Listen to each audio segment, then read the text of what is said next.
Bonjour, Parashat Nasso. Nasso, vous savez, c'est une paracha qui a une particularité, c'est que c'est la plus longue de toute la Torah. Alors vous allez dire, plus longue, sans doute, il y a plein de sujets différents. Eh bien, de manière très intéressante, vous allez faire le constat suivant, c'est que dans la Parashat Nasso, on va répéter 12 fois de suite quasiment les mêmes versets. En effet, ceux qui ont l'habitude de lire dans la Torah le savent parfaitement, c'est ce qu'on appelle les Nessim. La Torah nous relate ce qui s'est passé lors de l'inauguration du sanctuaire. Et nous avons ici les 12 princes des 12 tribus d'Israël qui vont venir et qui chacun vont amener des offrandes. Ils vont apporter toutes sortes de choses, mais qui sont totalement identiques. Les mêmes. La seule chose qui va être différente, c'est que ce sont des personnages différents qui amènent ces offrandes. Et là, la question se pose.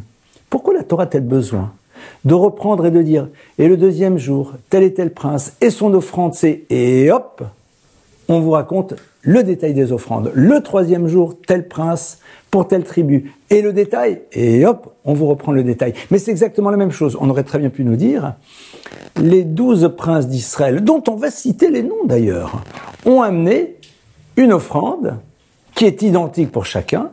Et à partir de cela, on dit quelle est cette offrande et les choses s'arrêtent. Or, on est obligé de les reprendre systématiquement. Évidemment, plusieurs lectures. Celle que je voudrais partager avec vous est la suivante.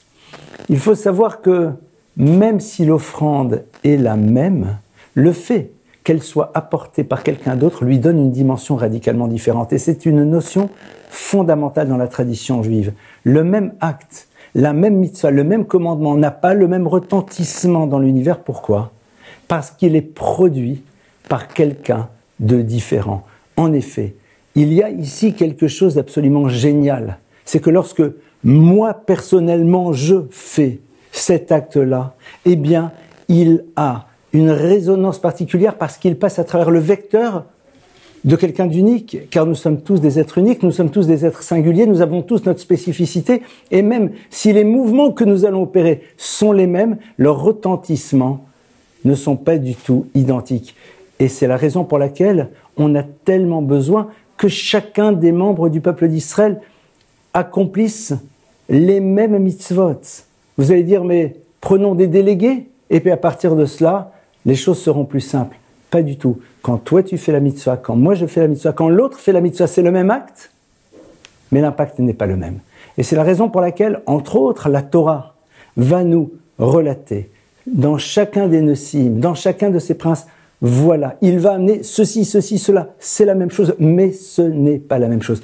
Au fond, ce texte est là peut-être aussi pour nous rappeler que parce que nous sommes des êtres singuliers, nous apportons à l'univers des choses particulières, non pas à travers cette singularité dans l'expression de notre spécificité, mais à travers des mêmes actes, mais qui passent à travers quelqu'un de différent, et les choses vont plus loin. Parce que je ne suis pas aujourd'hui ce que j'étais hier. Et donc l'acte que je vais faire aujourd'hui n'aura pas le même retentissement. Les téphilines que l'on va mettre ce matin, eh bien, n'ont pas le même impact dans le monde parce que celui qui les porte, même si c'est le même individu, au fond, il n'est plus le même.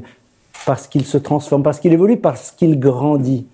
Et c'est cela, au fond, qui va nous donner les énergies. Et à la fois pour grandir et nous développer, et en même temps, faire chaque fois avec une joie, renouveler les mêmes actions, mais dont nous savons qu'elles ont un impact totalement différent chaque jour de notre existence. Shabbat Shalom.